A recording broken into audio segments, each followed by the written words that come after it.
Welcome to On the Chain. This is Jeff here with co-host Chip. What is going on, everyone? What is going on, Chip? Tell you what's going on. XRP. We've got an amazing guest coming on. You guys know this guest.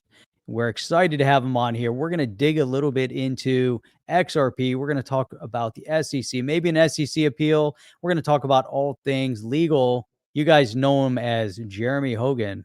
He puts out videos, amazing attorney right here in Florida. Yeah. Man, I'm excited to have him come on. I'm excited to have him talk to everybody. Chip, you ready to kick this thing Field off? some questions. Let's do it. Been looking Let's forward to go. this all Let's week. go. Let's go. Welcome to On the Chain. Without further ado, Jeff, do we have the drum roll ready? This deserves a drum roll. Can we get that drum roll ready? So let me get the drum roll. Let us get it going. No, the drum roll, not the drum roll. So we'll be talking about this. We had a little bit of, There's no drum. The natives are restless, Jeff. I don't know, but let's bring it in. Here we go. Okay, ready? Here we go. Let's go. Ready. Without further ado, here is attorney Jeremy Hogan. Mr. Hogan. Wait a minute. What happened? We got to do the drums over again. He's drumming in the background. He's drumming in the background. I'm clicking. Here we go. One more time. Here we go. But Jeff, some reason I can't add him. I can't add him. He's here. He's actually here with us. There he is. He's got the wrong view going. He was here with us the whole time. We never removed him. All we did was go to that view, and unfortunately, he's not in that view. Yeah, there we go. What's going on, Jeremy? Awesome. Hey, guys. Thanks for having me on again. V is for victory. V is for victory. So amazing. Where were you when you actually when you heard about Judge Torres, and before you had a chance to read it, what was your first impression and how did that news land on you? So I was actually packing my bags to leave for our summer vacation. We had a flight to catch in 2 hours, and of course, me like everyone else gets the file, and his tweet was very vanilla. He just kind of said summer judgment. He didn't really give a hint as to what was going on. So of course, I yell at my wife. I'm like, you got to pack for me because I got to spend the next, hour kind of going over this and then, put out a tweet before we get on the airplane. So my first read through at first, I skipped down to the bottom. So I kind of saw that she was kind of splitting the baby at some point, but I went back up and it started really bad. It started off like, she was just going to kind of do a kick interactive or a library, ruling. And I was like, oh crap. Can I cuss on here? Yeah, of course you can. I'm just joking. I don't really cuss. I said, oh, crap. This is not going well. And then I got to the second part and I was like, oh, this is interesting. What's she trying to say here? And then I saw that, then I read through the last of it. And then I kind of went back and I saw the XRP is not a security stuff. And that's when I realized this was a great ruling. Actually, at first, I thought it was a good ruling. And it took me a couple of reads through before I thought it was a great ruling for Ripple and especially for XRP holders. So that's how it kind of all played out in my head. And then just to finish the story. So I get on the airplane and I kind of knew I was going to do one last video when the ruling came out. But now I'm on vacation. I'm going to a wedding on Catalina Island in California. So I get on my laptop during the flight and I outline it. We get to Catalina, get to our hotel room. We shot that video on like the lanai outside of our hotel. And there was cars going by and people were walking by and catcalling me and stuff. It was very, very difficult to do it. My poor wife, she's like, pushed up back against the wall with the iPhone, like recording. And anyway, we got it out. So I, honestly, my feeling was, it was one of relief because I felt like if it was a bad ruling, people would be disappointed in me because I was very positive on Ripple's chances right from the get-go. I have this t-shirt that says allegedly on it. Right now I'm wearing my Elmo t-shirt. Just for that one. There it is. Elmo. That's my mood today. But I have a t-shirt that says allegedly on it. And, everything in a lawsuit is allegedly. I can make up a lawsuit and say, that Chip, you're an alien from Pluto. I can say anything I want. It's the proof. It's the proving it that's hard. And that's what I thought the SEC was going to have a hard time doing, was proving their allegations. And I think at the end of the day, they did have proof problems. So anyway, in short, my feelings were one of relief and then of just happiness for all the people that had kind of hung on there for the last, 2.5 years. It's been amazing, and I'm glad, to hear you say, that from the beginning, you kind of had a feeling on what the outcome was going to be. And it's interesting because we go back Chip and I, right from day one, our thought process on this is that it had to end in settlement, or not settle. It had to not end in settlement. Everyone else was calling for settlement, and we knew it had to end in a ruling. And that's exactly what happened. And I overall through this period of time, I knew there had to be a positive outcome for it. Just based on everything that we've talked about. We've had we've had you on multiple times, had Deaton on multiple times. We've dissected it, every which way, analyzed it according to the Howey test. And it was almost inevitable that XRP was not a security. I mean, it just didn't fit. So that had to be the outcome. That had to be the ruling. I was really happy with it as well. What is your thought? Now, here it is, here we are with this great outcome. Gary Gensler, on the other hand, is sticking to his guns. He still believes that the ruling was incorrect, and he's going to hold on to the narrative that XRP is a security. Well, in a sense, they have to, because this has been their position. I've talked to a SEC lawyer on a different case, and we had this discussion, and that's just their mindset. And a lot of securities lawyers have the same mindset, that even with an investment contract, the thing that is sold maintains that security status, like a security designation. So it's not uncommon to think that. It's just when you look at the Howey test and when you look at an investment contract, it just doesn't make any sense. And so I'm not a securities lawyer, but that made no sense to me that it would maintain its security designation even after the sale. So I think, though, the SEC and Gensler are kind of forced into this position of believing that, because their whole enforcement position is based around them being able to get their hands into the exchanges, right? Coinbase, Binance. And without that investment contract sale maintaining its status as a security, their whole litigation, like everything they've been building the last 2 years, goes to kaput. So they're almost forced into this position. But I just simply I don't agree with it, and neither did the judge.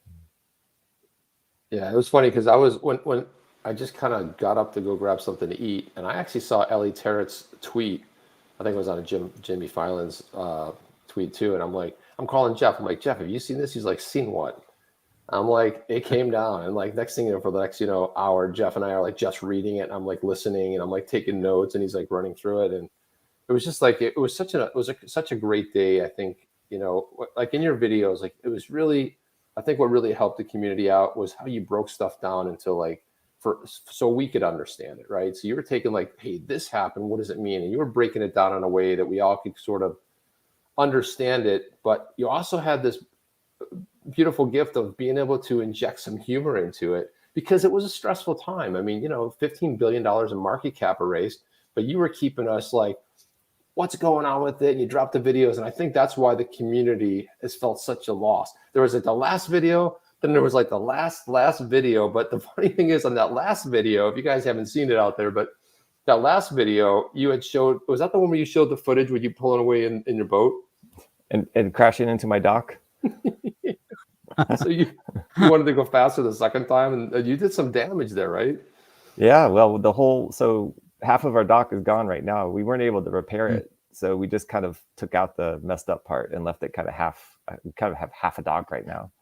Yeah, so that's but see, that was part of the fun, was like you like putting a blooper in like that, and some people would have shown that. Did you show you riding off into the sunset? But no, you put that in. I laughed so hard I thought I was going to choke on that one, because I was so unexpected, right? I wasn't expecting that, but. And even like that last video, everyone's like, well, come on, there's going to be more, right? You have to give us more. You're going to give us Mr. Hogan anymore, but you just don't have the time, probably, is what I'm sensing. It's just a time issue. Those videos take a lot of time. I don't think you guys understand, because you do, I'm sure, show, but we have like, the outlining, and then I don't normally talk as good as I do in those videos, of course. So my poor wife has to sit there for an hour and take out all of my ums and ahs and mistakes and because she wants me to look good. I don't really care that much, but she wants me to look good, so she takes out all the bloopers and puts them on at the end, I guess. So it's just, I think one video could take us 7 or 8 hours in total, and then you have to upload it and you have to do all the YouTube stuff, and it just at some point it just becomes, it was fun. It was so fun to do, and I actually got I just did the videos, and I know that a lot of people were watching them, but I never really left my house, to be honest. And I just got out to the BPM Wallet event out in London, and I met 80 people that had all watched my videos. It was really strange because they were so appreciative, and they all knew who I was, and they all wanted to take pictures, and it was a very positive vibe. And it's that kind of thing that made me want to keep going. But I think I probably need to pull back. I got a law firm to run and kids to raise, and and it's not just me either. It's my wife too. We both have to.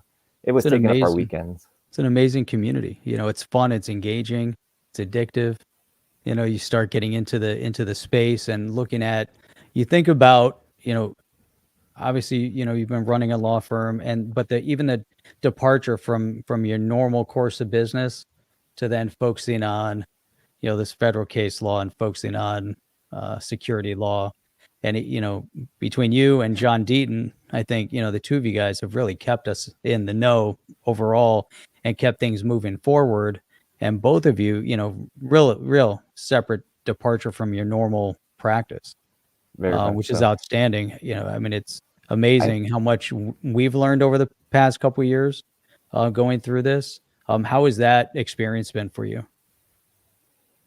Well, it started off, we started the YouTube channel in order to gain SEO traction. Our guy that does our Google stuff said, do YouTube videos because it'll help you gain more, it'll drive traffic to your website. So we started off doing it that way. And I just wanted people to find the law interesting. And so I would do silly videos about bankruptcy or landlord-tenant law and stuff like that. And then, the lawsuit came out, and I was kind of getting into crypto at the time. And I was like, wow, this is a big deal. And I did a video on it, just kind of, because I had run out of other topics, really. I didn't want to do another video on personal injury or something. And we had like 10 or 15,000 views when our normal videos were averaging about 500 views. And my wife was the most excited of all of us. She just kept seeing the views going up. She's like, oh my God, people are watching this. So she made me do another one like the next week. And it was just really fulfilling to, I guess the creative process, and I was a little bit creative in how I approached it. It's nice when you do something creative and people respond to it and enjoy it, whether it's making music or, it was for me. So think of it like you're playing your guitar in some bar with like 5, drunk people that aren't really paying attention to you. And then you go to a place where there's 200 people that are really into it and they're all watching you. That was kind of the feeling. It was awesome. Yeah, and also too, the music stuff you shared as well, right? That was kind of fun too. And I gotta say that one video you put out, daughter, what an amazing voice. I thought that was just incredible. What a set of pipes. I mean, what a phenomenal future. So something that I wanted to ask you about that you put out in your last video that I wanted to connect with, because you said when you read through it the first time, you read through it the second time, but there was something that you picked up where Judge Torres went that kind of surprised you a little bit. Can you talk a little bit more to that? So I'm looking at you trying to figure out which part you're talking about. Well, you had said like the way she connected with the blind bids and stuff like that. It was something to that effect where you were kind of surprised, where you almost didn't feel like she would have gone there, but it was you said something about the point. It was like really brilliant the way she phrased it. That was the part. So and that has to do with appeals, which I know are on people's minds, but appellate courts are supposed to rule on issues of law. They're not finders of fact. So the trial level judge, the lower level judge, is the trier of fact. She's supposed to look at you, Chip, if you were arrested. I'm not saying you're going to be. All right, bad analogy. Let me step back. Put it on Jeff. This case, Jeff can be the example in this one. Okay, I'll use Jeff. A negative ruling. Yes. So if Jeff is sued or he's in trouble for whatever reason and he testifies, it's the judge or the jury that looks at Jeff and tries to figure out whether he's full of it or not. That's the trier of fact. They're supposed to look at the evidence and say Jeff was telling the truth, Jeff is not telling the truth. The appellate courts are not supposed to do that. Appellate courts just rule on matters of law. They've never had Jeff in front of them. All they're looking at is a bunch of papers that were submitted.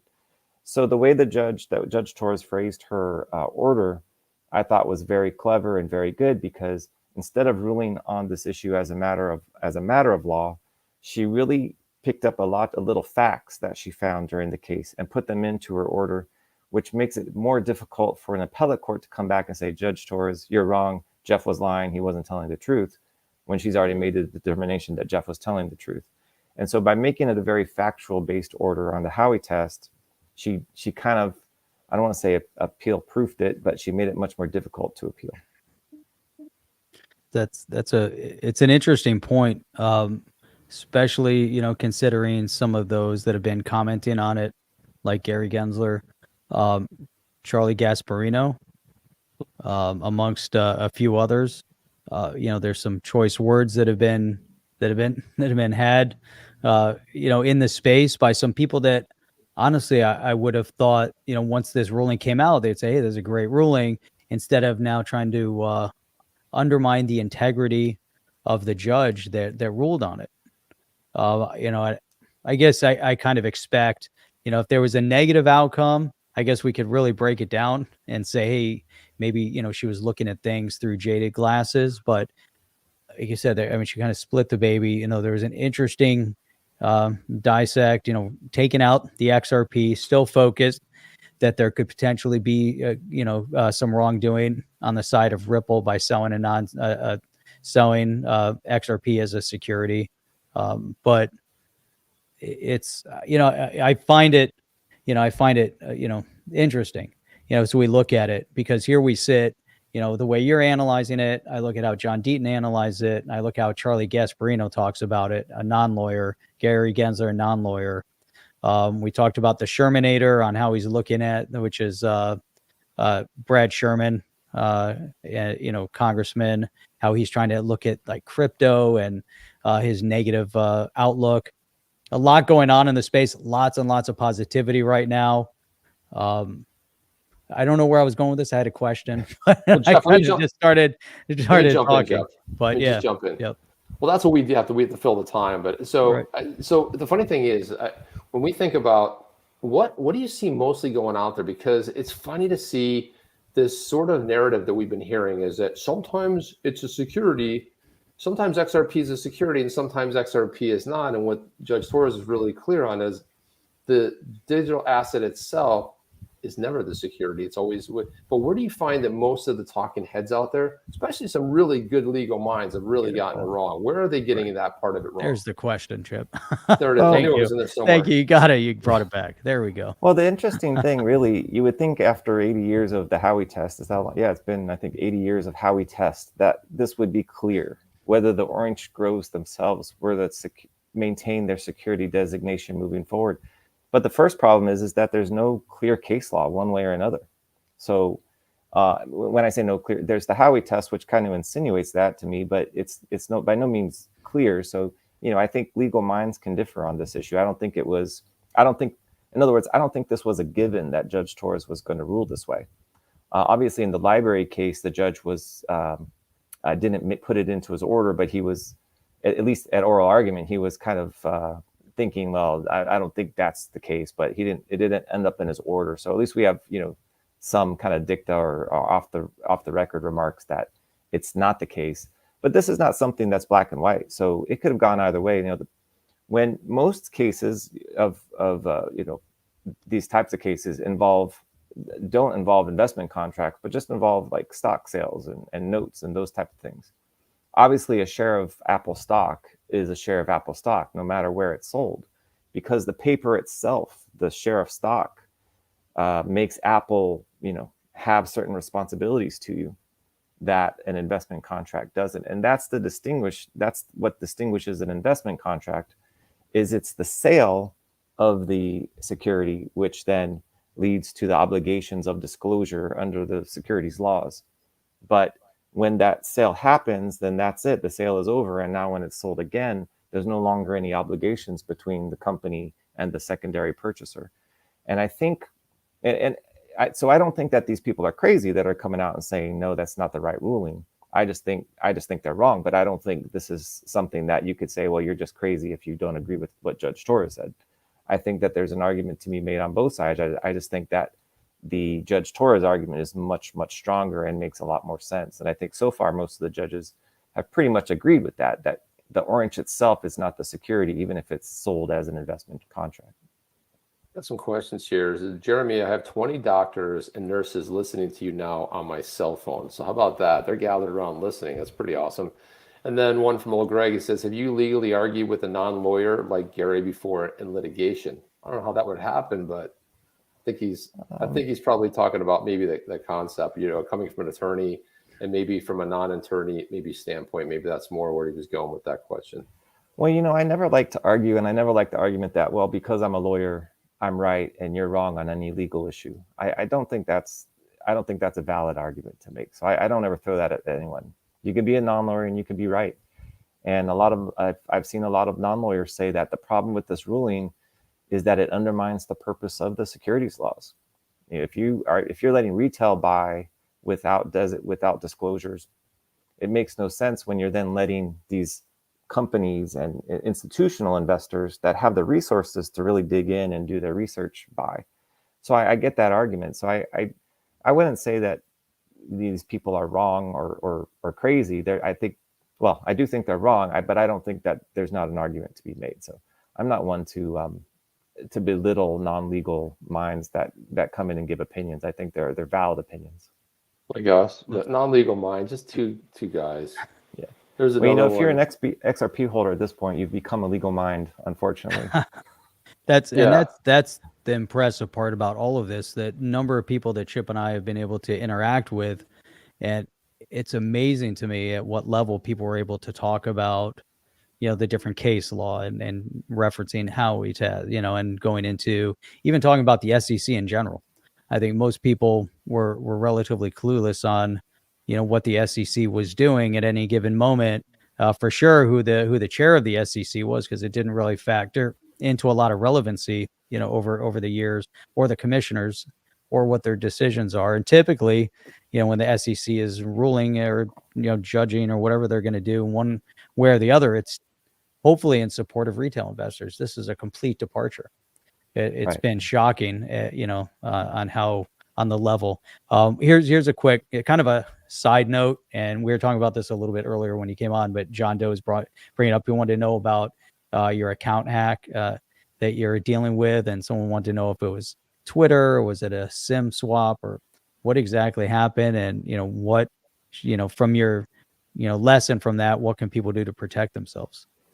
Well, it's horrible when it happens, but I mean, the main thing that bothered me was that I was just worried that people were falling for these scams and that people were going to get scammed out of money. And that's the only thing that bothered me, to be honest. I don't mind being off Twitter for 4 or 5 days. This is not my life. My life doesn't revolve around Twitter. And it was just the fact that some people could have been losing money, which bothered me. It was a SIM swap, and you know how it started, which was interesting. I don't know if this is how it might happen to other people, but I was sitting there, I'm in Paris, and like my second day of my vacation, and I look at my cell phone and I start getting just bombarded by these text messages, all from 440101, 440102. I mean, 50, 100 text messages. I'm like, what the hell is going on? So your instinct, of course, is you want to see the valid text messages. So you start deleting them, right? And apparently what that was is within those 100 text messages I got bombarded with, one of them was from AT&T or Twitter or someone saying, is this you? If it's not you, change your password right away or do something. And so because you get 100 of them, you just go through and delete them all. So first off, be on the lookout. If you get bombarded by text messages, don't just delete all of them, because one of those is the text messages they don't want you to see. So that's kind of how it started. And then honestly, I didn't really think too much of it.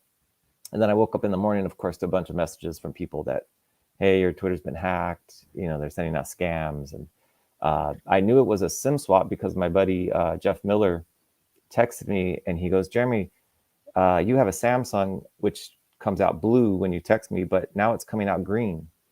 So the guy, whoever SIM hacked me, transferred my phone to an iPhone.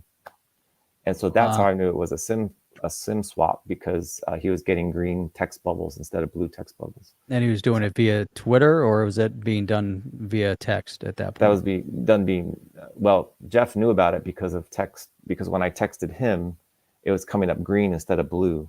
And that means he was showing that I had an iPhone. So the hackers had transferred my SIM to an iPhone. So. And this happened while you were in Paris? Yeah, with my kids, and on our second day of our big vacation. So not the best of timing, but it's just something I was talking to AT&T while I was like getting on the train and stuff. So I just felt bad if people got scammed, but otherwise, honestly, it didn't bug me too much.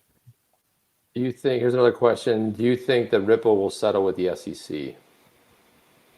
I guess this is this next Yeah. round, right? Yeah, I'm always I don't know why it's like you're traumatized. I'm always traumatized to think that they're going to settle or not settle because I've been burned before on it. But the only thing I could say is this. So now there's about 10 times as much chance that it will settle than there was before this ruling, because now all the parties know where everything stands. The SEC knows that the only way they're really going to win is if they appeal, and they know that what their chances are on appeal are very difficult, and it's a long process. So, the only thing I could say to that is versus 2 weeks ago to now, there's about a 10 times better chance that it could settle. I think the problem is, and I think this has always been the problem, is the SEC's whole position here is that they have to have, if this is a regulatory land grab, then the SEC has to have XRP registered. Ripple needs to go in and register all those sales of XRP, and the Ripple business model does not allow them to go in and register all sales of XRP. And it definitely doesn't allow for those institutional purchasers or other purchasers. Bank of America can't be going in and register their sales of XRP as well, because that's the whole purpose of XRP, right? Is the cross-border transfers and payments. So the SEC wants something that Ripple cannot do as a matter of their business model. And that's the big hang up to settlement, I believe. It's not the $700 million judgment. It's not really the security designation, although that's kind of is what it is. But it's that, Ripple cannot agree to register sales of XRP. And I think that's the problem. And if the SEC maintains its position, then I don't think there'll be a settlement. If there's any wiggle room in there now because of how the ruling came down, then there could be a settlement. Yeah, it could go either way is what you're basically saying. I don't know if you knew about this, but we had a bet with Alex from Coining 203 and Mr. B, Nick, about, they were saying settlement. They come into stream and talk about settlement. And Jeff were like, it's never going to settle, man. They're not spending $150 million to settle, and they already tried to settle. So now Coining's saying he has got the Waffle House steak. So we went from like high-end steakhouse, Jeremy, to like low end. And I was like, well, we're heading up to Orlando, so it would be great if maybe, you want to join us for, because we're gonna. I know they reached out and said, hey, we'll make good on the bet, and obviously we got to travel to Orlando. The loser should come down here to South Florida, but it's either Orlando or we're going to Burns Steakhouse in Tampa, one or the other. You guys should let me negotiate this bet for you, because just leaving it at steak left this whole Waffle House thing open. Well, you're right. It did leave it pretty wide open. It sort of did, but luckily it was a restaurant of choice, and they're good guys, so we're gonna pay up. And Nick's already reached out and said, hey, come on, guys, and we'll end up doing it. So was the bet for a settlement before the ruling came down? Yeah, this has been going on for, I want to say, like maybe a year and a half, 2 years. So that it was they were in the settlement camp. They were like, it's not going to go to summary judgment. They're going to settle before. And I was like, but they publicly stated they tried that. They tried a couple of times to settle, and they couldn't agree to terms. And it's sort of like, we always kind of felt that was the way. The other thing that we said early days was like, hey, Clayton's either going to be a hero or a zero. We might be sending him a box of chocolate when all this wraps, because it could be that this is the fastest path to clarity. It weirdly turned out that was true 2.5 years later. Like, right. We never expected it. Didn't expect that. Yeah. When I first came in on the case, he was the devil himself. Right. Everyone hated him, and now it's kind of like when I got fired from a job one time. The only time I ever got fired, but it was from a law firm, and it forced me, or it caused me to open up my own law practice. When I was walking out the door, I was devastated. My wife was pregnant. I was like, what am I going to do now? I don't have a job. I have a wife who's 5 months pregnant. And I was like, you know what? I never want to work for anyone again. So I opened up my own law practice. So at the time you hate the person, but then in hindsight, sometimes that evil person could have done the best thing in the world for you. And that might be what Clayton did. It's a great point. Yeah, intended or not intended. There's every action has a reaction, and we have to keep that in mind. To your point, you never know, and you could be at the worst point of life at that moment. Like you just said, you get fired, and it changes the rest of your life. Just like Clayton did. It's a really solid point. Good theory to live by also. So we get sometimes so caught up. And I think that's how, Chip and I kept the positivity pretty much from day one, as we kept, pushing forward with all these videos and try to put a positive spin on and keep it exciting with this space, because there has to be a positive light at the end. And we're getting there. So, well, you guys do a great service, and it's hard too, because I know, the crypto market, it goes up and it goes down, and when it's down, everyone is down, right? And you have to still come on here and do your thing and talk about it, even when it's horrible. And that's a tough thing. And you guys kept it going. Yeah, I appreciate that. And also too, John Gill says, thank you, Jeremy, for your legal insights and your humor. And I think when he says that, he speaks for just tens of thousands of people. I said it earlier, but it really is spot on. There's another one here. Lee Sands has a question. He says, is there a way to find out, maybe through a FISA request, how much of our tax dollars went towards the SECvRipple case? Is there any way to figure that out? Like what kind of resources went into this? So on the SEC side, probably a lot. I don't think it's anything that would be privileged. I think you could do a FISA request. I think the problem is only that, everyone on the SEC side are salaried. So I think what you could find out is how much did they pay for their expert witnesses? They paid a lot of money for that one expert witness who got struck by the judge. That's embarrassing. They probably paid that guy $100,000, and just like that, his opinion wasn't even allowed. So you could find stuff out like that. I don't know if I'm sure you could find out the salaries of the attorneys that were on staff, but I mean, they're all salaried and they're working on probably 10 or 15 cases. So yeah, and the amount of time spent. But if you look at Ripple is saying they spent about 150 million minimum. I think upwards towards 200 million, right? Yeah, I think we're in that number. Yeah, That's Ripple a staggering amount of money. You think? I mean, they had like 23 lawyers.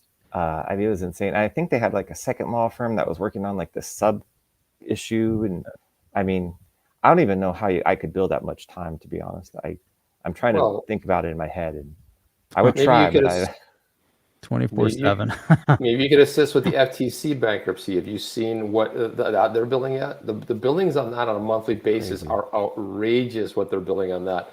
From your perspective, and I know you got to go soon, so I want to wrap this up. But from your perspective, where do you think the probably the Ripple side, as far as defense, whether it was Brad or Chris, but where do you think, like, if you had maybe 1, 2, or 3 takeaways, where do you think they did a really good job during the course of this litigation?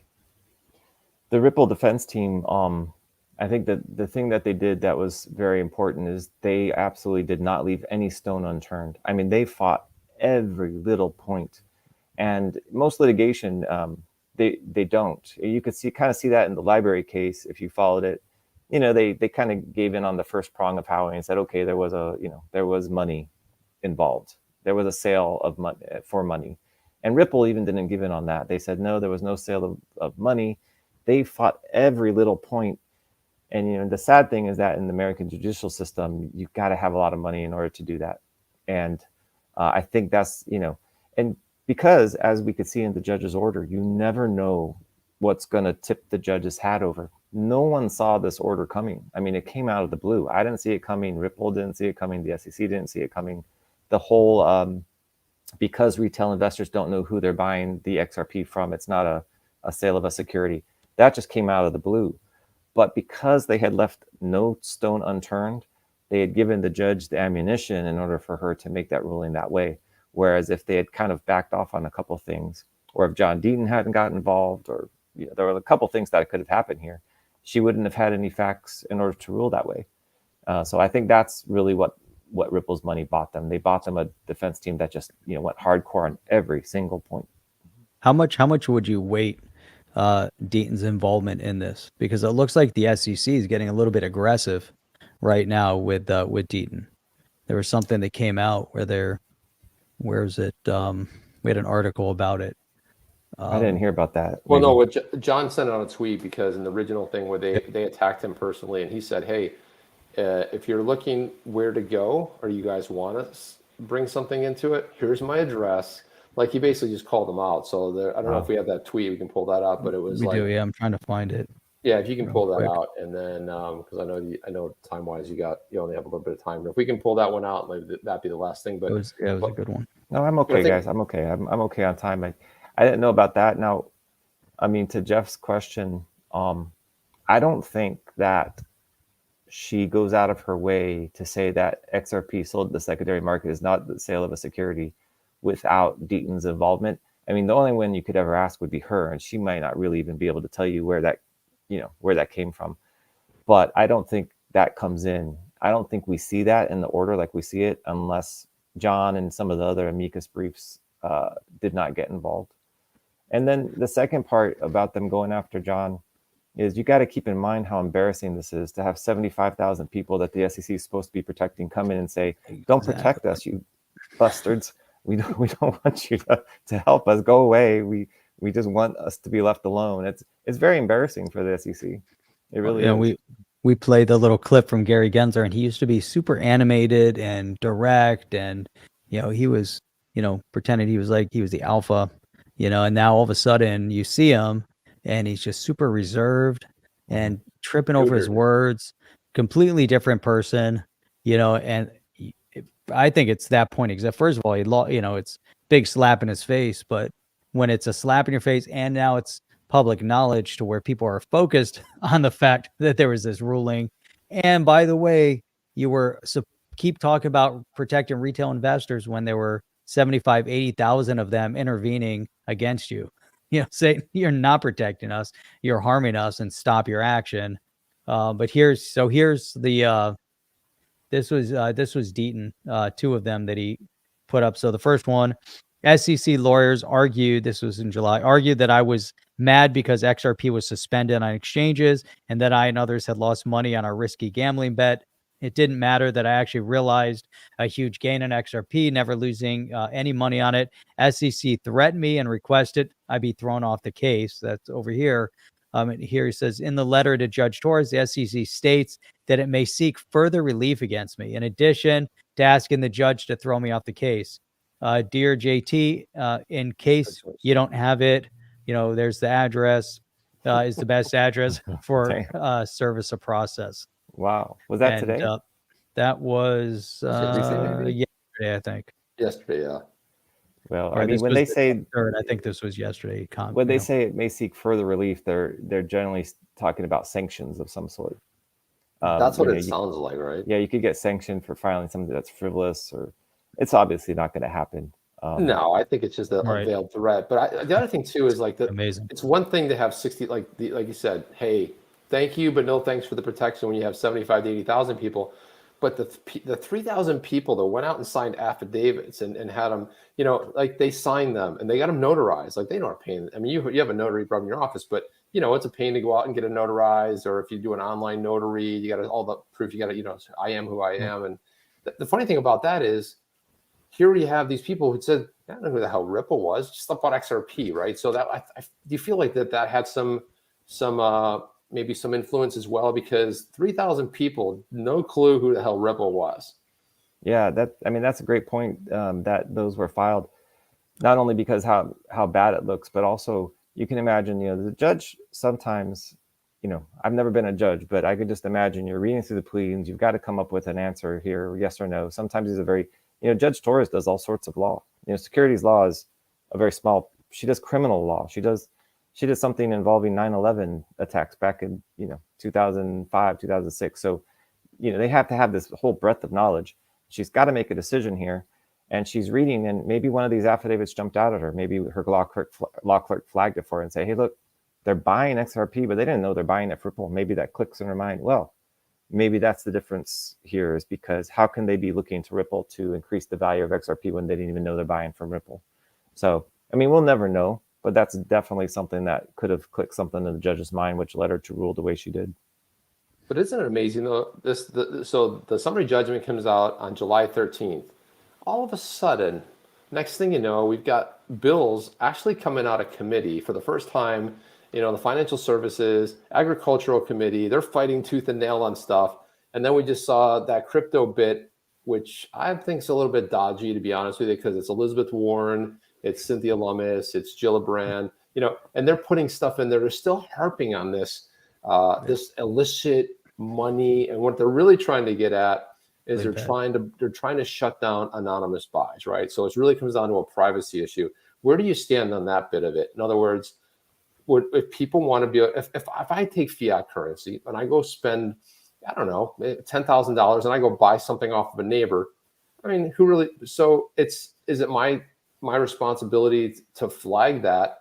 But let's suppose you want to buy crypto, and they're trying to shut down that privacy part of it where you're going to know everything. And I think that comes back to collecting taxes potentially. Taxes. I was about to say the same thing, Chip. It's all about taxes. I mean, this whole terrorist thing and money laundering is a part of it. But what you're really talking about here is taxes. And, I read that bill when it first came out last year, when the first draft of it came out, and I really liked it and I was positive about it. But I think I was a little bit naive, to be honest. And, as I've kind of thought about it more and people pointed some stuff out to me the last year, I'm a little bit not as positive about that bill. But, crypto's in two camps, right? There's the camp that the true hardcore believers in privacy and DeFi. And then there's what I'll call the realists, which you say, look, they're never going to let us have our own money. Governments will not let us have our own money. They will come to our houses and rip our nano ledgers from our hands and beat us on the head with their machine guns before they'll let us have our own money. So, I don't know how it all plays out. I tend to believe the realist side of things. But as far as the bill is concerned, I think the U.S. is just craving and needing some kind of bill passed, even if it's not perfect or even if it sucks, to be honest, because then at least from a law standpoint, from a lawyer standpoint, when someone comes to me and says, hey, I'm doing this project, can I do it? The worst thing you could say, and what I'm saying now, is, I don't know, no one knows, but all you could do is do it the best way possible, right? It's not a good answer. If we have a bill, even if the bill sucks, at least you can go to the person and say, no, you can't do that. Or yes, you can do that, and here's why. So yeah. They passed Warren Davidson's Keep Your Coins, which is all about self-custody, which is a great thing. Right. Self-custody. And there's the FIT, which is the Financial Innovation and Technology, went through financial services. The Stablecoin Act went through financial services, and the self-custody. So there's a lot coming out. And then there's this whole comment that Deaton put out. We're going to talk about that on the next video, but he was basically referencing to your point of what you're bringing up. Ron Paul actually put something out here referencing RFK. So RFK Jr. recently pointed out that America doesn't have a free market, but rather a crony corporatist system. He's right. Americans should beware whenever an authoritarian socialistic system fails, as it must, blame is immediately put on non-existent free markets. Expect it. And it's kind of to your point of, what do the governments, do they expect with crypto? Will they let us have our, quote unquote, own money? I believe countries in general want sovereign control over currency. However, we're kind of in this unprecedented moment, but the way they're putting the spin on it to what you're referencing with Gillibrand and Lummis and how they're trying to package this whole thing up. And what Chip was talking about, they want controllable digital asset. They want to be able to program it. They want to be able to control it. They want to regulate it. They want to track where our spending habits are. They want to be able to shut it down when we're spending the way they don't like it. But fiat currency has been around for how many thousands of years, and it's been used for all the illicit affairs, because that's how it's, illicit deeds are paid in fiat or gold or exactly. But this is their argument, right? Excuse. Yeah, that's just an excuse to. I mean, it's all about money at the end of the day. We all know that. That's it. Exactly. Yeah, it always comes down to listen, I think if we find a split somewhere in there, I think you're right, Jeremy. It's like, let's pass something. And the funny thing about it wasn't the U.S. had to be first and test the waters. They're already relying on like what's happened over in the UK, Singapore, Australia, right? There's something to lean on. But as soon as there was some clarity as far as XRP is not a security, it really became, I think, is when people really started saying, okay, now it's up to us. Okay, it's Congress has to do something. We have to get this out of committee. We got to start passing it, because if we don't do something, we're going to wait for the next shoe to drop, and it's not going to be our call. It's going to be, somebody else's call. Yeah. And now it's call to action. Do you feel like that's kind of what? Yeah, I agree with you, Chip. I know what you're saying. And it was this, I think it was the ruling in the Ripple case that kind of galvanized the bills to get out of committee and for some movement to happen on those. And obviously, and I think that's also why Gensler's a little bit sheepish right now, because he goes in front of Congress and says, 1,000 times, how we test is clear. Everything is clear. We don't need any clarity. And then, boom, this, ruling comes down, and obviously nothing is clear, and there is no clarity to anything. And I think that kind of galvanized the legislation to move. Looking over, like, let's just say, just like a lightning round here. Go ahead. A lightning round. So, like, what are like 1, 2, or 3 things, like the most fun that you? I mean, you just went to the BPM, which was really cool. I saw a lot of the video from that. But just like some of the things that happened over the course of the 2.5 years of you covering it, reporting on it, tweeting about it, what are some fun things that happened along the way? Maybe people you met or some funny occurrences that along the way. What are some takeaways you had? Well, the first thing that sticks out in my mind is I made that video that basically said I smelled there was a settlement in the air. And then obviously a week later, I found out I was 1000% wrong, right? So there was a point in time where I was kind of like, oh crap, what am I gonna do? I literally couldn't sleep that night. I was like, oh, I'm gonna look like the biggest idiot in the world. And I just made a decision to go with it. I was like, I'm gonna own up to it. Honesty is the best solution here. And so we did the garage video, and that turned out to be the best video that everyone remembers. So, True. From my biggest failure, in a sense, came my greatest triumph. And I just think that's hilarious for some reason. I've made a lot of really cool friends along the way as well. It really has changed my life. I mean, doing that first video changed my life because I'm doing a different area of law now that I never thought I'd be practicing before. And being in the crypto legal world for 2.5 years now, it's such a new space. It almost kind of puts you as the grandfather. How long have you been doing it? 3 years. Ooh, a long time. In the crypto world, yeah. It's been quite an adventure, and then to get out to London and meet people that all knew me, and they all wanted to take pictures, and they're all so super.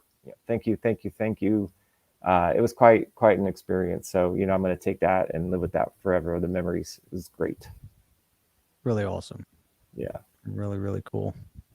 There's so much appreciation in the comments, for everything that you've been doing.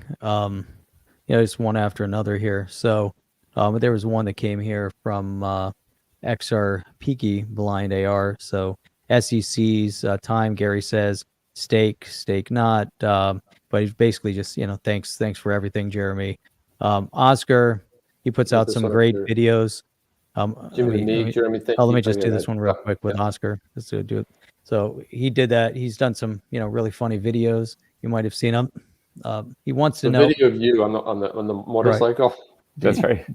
Right. So he wants to know how one becomes an expert witness. Because they got paid $100,000 for putting together a paper. Yeah, we got to look into this expert witness thing, Jeff. I would like to be an expert figure witness. this out. Yes. Yeah. That's well, I mean, if he's really interested, expert witnesses are just people that can show that they have an expert. You have to be able to show that you have some kind of background in something. So you have to have papers that have been published and that type of thing. So they're mostly academic sorts, to be honest. Jimmy the Meek says, Jeremy, thank you for these past 2+ years. Your insight, your opinions were priceless, spot on. Thank you. Again, also great to see that, from the community itself, and people pop it in here too. And this is an interesting question. I haven't figured this one out yet, but this is coming from Ivan. He says, why can't you buy XRP in New York? I mean, this was in the Southern District of New York, right? So, I mean, it was XRP is not a security, but why is it still being limited by the exchanges? Do you think is there anything else holding it back? I didn't know that. This is the first I've heard of that. New York. So every state has its own securities laws. So I can only guess that the New York Securities Bureau has an issue with XRP. But honestly, I don't know. I don't know the answer. That's interesting. No, they've been suffering the most. New York is tough based on their licensing in terms of the exchanges. I know Uphold had issues there. Each exchange had some issues opening up in New York. But the XRP point that maybe someone out there knows, and we can find out, that's a really good point. How many takes on the surfboard? Yeah, how many takes on the surfboard? So we did the surfboard in one because I wasn't going to do it again. The funny thing is, on the surfboard, I had my briefcase with me, but it was empty. So if I fell in, whatever. On the boat, I didn't even bother to take any of my stuff out. So my laptop was in there. So you can't see it on the video because my wife was trying not to fall off the dock when I hit it. But The boat actually goes up, hits the dock, goes up on top of it, slides along it for like 10 feet and almost flips over and then lands back in the water. And the funny thing was, when that was all going down, the only thing I didn't think about dying or whatever. I just thought, oh, my laptop. That's the only thing going through my mind. What exactly happened? What was going on when you kind of hit the boat dock? Well, I wanted to take off quicker, but I hadn't straightened up the steering wheel, so it was still to the left. And then when I went to hit the throttle forward, I kind of jerked forward a little bit and threw it all the way forward by accident. So then that threw me back into the chair. And then by the time I got the steering wheel straightened up, I was already like running into my dock. So it was kind of funny. The camera was shaking because my wife was just trying to stay on her feet when the boat hit the side of the dock. Man. Well, look at this, Jeremy. We do have it here. We can probably throw it up there. Let's see if you want to take that comment off the screen, Jeff. I'll go ahead and if I can play find this. where it man, you guys are high tech. Look at that. Let's see, let's take this off. There we go. You're taking it off. I'm putting it back on.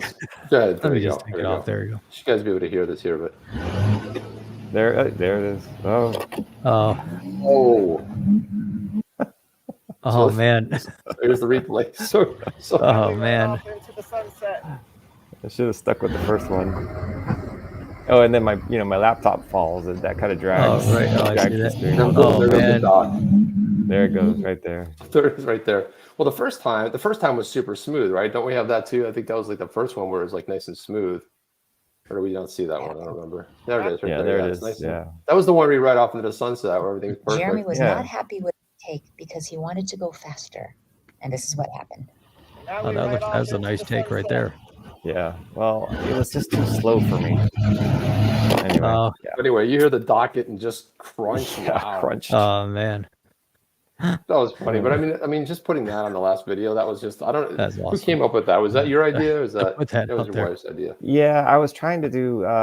Actually, I think at the last video, I was talking to Alderati, Stu, the Ripple attorney, because I really wanted him to get in, and he kind of wanted to do it, but I think he just, this was right after the ruling came down. He was super busy, as you can imagine, so he just didn't have the time. So I was gonna try to get him in for a little cameo, which I thought would have been epic, but we just couldn't make it happen. So I went with the boat dock opening. So Got it, Man.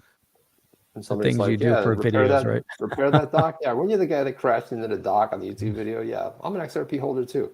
It's funny. I had met up with the XRP twin, who's legendary, and we were talking about just kind of reminiscing about the case. Where was he? He told this funny story where he was all he wanted to do was talk to somebody about it. I called Jeff and I are going through it. He called somebody. He's like, no, man, I'm in the middle of something. I got my kids. He called his wife. I can't talk right now. So he just, how he wanted to connect with somebody. He couldn't find anybody to connect with. He called like six people. And like, that was just like the thing. It was like, he just wanted to be able to share the joy, or like, hey, we're not crazy. People give me so much headache for, for holding XRP. We've been called all kinds of crazy names out there. And it just kind of felt good to say, hey, kind of to our guts. And we kind of like, we got what we were kind of all sort of hoping for and expecting. But, it could have gone either way. It could. And I think the other thing to keep in mind is we got lucky with this judge. The judge of the Kick Interactive case, he was like 80 years old.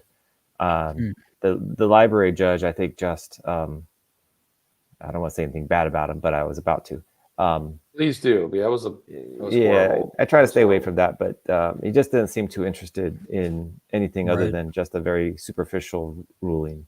And I think we got really lucky with Judge Torres, because honestly, there was about 100 ways this could have gone bad for us, and it very well could have. And there was about 10 ways this could have gone well for us. And so I think we kind of dodged the bullet, but at the same time, I think we would have won on appeal either way. But a win on appeal is not really a win, as the SEC has found out. So we'll see how it plays out from here. But how do you see this case as just I know we're kind of running on time here, but how do you see this case impacting the appeal on some of the other cases, like we just talked about, maybe a library or outcome of some of the cases that are still pending? Well, you could still see it. I think you could still see an appeal in the library case. Maybe the time has passed. I think the time has passed anyway, so I don't think it's going to affect Yeah. the library decision. But Yep. as a basic rule, appellate courts are they're specifically there to counter the trial level courts. So just because Judge Torres ruled one way it won't affect how an appellate court would rule on another case. Well, before we get out of here, Mike Morath was asking in the comments. He's like, ask Jeremy if he's ever had any badass Yetis coffee, and we did ask that in the pre-interview in the green room, and we are going to be sending Jeremy some coffee to his office so he can actually try it. And also, too, something interesting happened along the way. So Jeff and I we did a T-shirt. It was SEC Wars instead of Ripple Strikes Back. It was this T-shirt right here, right? So we created this, and all of a sudden we got like how many orders came in, Jeff? 50 or 60, maybe 70 orders came in. It was a lot of orders for a T-shirt. And we're like, it had to be Ripple, right? I mean, who else who would buy that many unless they bought it for their friends and they passed it out? And so after the ruling, we did see an ex-Rippler snap a picture of it and say, I'm getting this bad boy ready to wear. Who was it I don't remember who that was that had the shirt. But we're like, yeah, maybe it was Ripple. So we did this one, the SEC Wars Ripple Strikes Back. And then someone said, well, you need Return of the XRP. So we have that one as well. But I just thought it was actually pretty funny that it maybe Ripple did. I can't be 100% sure, but Ashish Burla, that's who it was. It was Ashish Burla that had tweeted that picture out. And I was like, let's see, ex-Rippler, that happened last year, the SEC Wars, kind of a cool thing. Chip, throw the link up in the that I want that chat. T-shirt. A bunch of people want that shirt. I'm gonna get that thing. We can we got that one. We got it in hoodies and everything else. And then the other one we had, which was this, and all of a sudden one of our regulars came in there and said, well, that's case of the XRP. So we have Return of the XRP, like Return of the Jedi. Wow, we ripped it off. That's okay, right? The SEC Wars, Return of the XRP, with the ruling and everything. If Lucas sues you guys, let me know. I'll help you out with it. Yeah, just like it was just in good fun. We didn't mean anything. And then I'm going to give him some hell about the prequels. Then I'm going to be like, well, dude, come on, the prequels. I think there's some leeway here. I think we counterclaim for the prequels, some kind of emotional distress claim. That's right. Well, I like that. That one works a lot. Yeah, yeah, we can. So it was just kind of funny where Jeff was like, who the hell would buy that many of these? And then, well, I don't know. Maybe they did buy them, but I can just see everybody like all the Ripplers like walking around with the SEC Wars. Ripple Strikes Back. Well, so, I'm gonna get one of those for sure. Yeah, we can always send if you want a hoodie or something like that. But we'll send you some badass Yetis coffee. Let us know. We'll send you your choice. Some dark roast, your choice, whatever. We'll send you a link and just tell us which one you want. If you want, And then how is the interaction with the coffee and the NFTs? What's going on there? Yeah, well, the Badass Yetis coffee. Well, the thing was, when Jeff and I, so the one podcast where we talk about utility, and we wanted to launch an NFT project, right? So an NFT project that has utility. We're the one guys that couldn't really launch with utility because we're like, the lawsuit hadn't settled, and we're not 100% sure what we can do legally. Mm-hmm. This is where we have to call you up and say, what can we possibly do? But I wanted to, let's see, hang on a second here. Let me see if I can pull this up. I'll pull up both here. Through the interaction.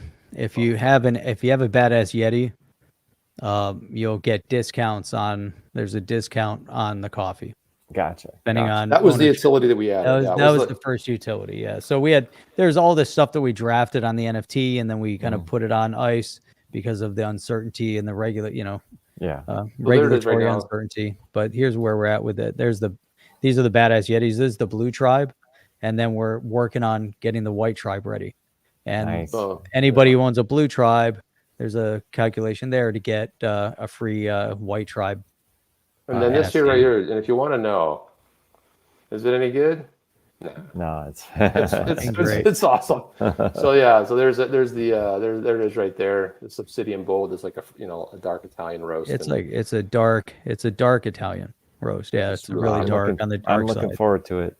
We'll just if you like the darker coffees or whatever, we got this. That one and the Noir Symphony is also dark roast. That The Leave a obsidian is a rude little bit darker. awakening. So, Leave it up yeah. to guys from Miami to come up with a Yeti as a NFT project. Right? Of course. I mean, It it's is. like when you're fantasizing about like, air conditioning and like the kind of summer we had. I mean, God, it's not great. But anyway, Actually, Jeremy, yeah. Ice, cold, snow, right? yeah, I want to thank you so much, Jeff, and I really thank you from the entire community for just keeping our heads above water, keeping us like looking forward to that next video. You and the missus, you really did a phenomenal job, and all of your commentary, but you went above and beyond. And just, man, from everybody, thank you for all you did to keep us going and making this work. So Jeff, you want to say anything, and then we'll give Jeremy the last word before we get out of here. Jeremy, appreciate you being on here with us. As always, thank you for taking your time tonight, and everything you've done up until this point for the community has just been super, super valuable. It was my pleasure, and that's kind of a generic thing to say, but it really was. I mean, the things I learned and the experience of going through this case with everyone, and just the feedback from the community has been great. I love the XRP community. I even love we have the crazy uncles in the XRP community in our family. I even love them. So Crazy uncles. Yeah, we have crazy uncles. They're drunk and they're at the party and they're doing weird things. But it really was a great experience, and it's something that I'll take with me moving forward for the rest of my life. It really has been amazing. Yeah, well, thanks a lot. And listen, before we get out of here, everybody, go ahead, have yourselves a fantastic week, and just know when you go into this week, just know one thing: XRP. Not a security. Not a security. Not a security. We are Good pretty point. clear on that. And so Remember from that. Chip, Jeff, and Jeremy, we are out of here, guys. We will see you on the next one. Jeremy, if you want to hang out for 1 second. Guys, have a good one. Are you down with OTC? Please like, subscribe, and click the bell to be notified when the next video drops.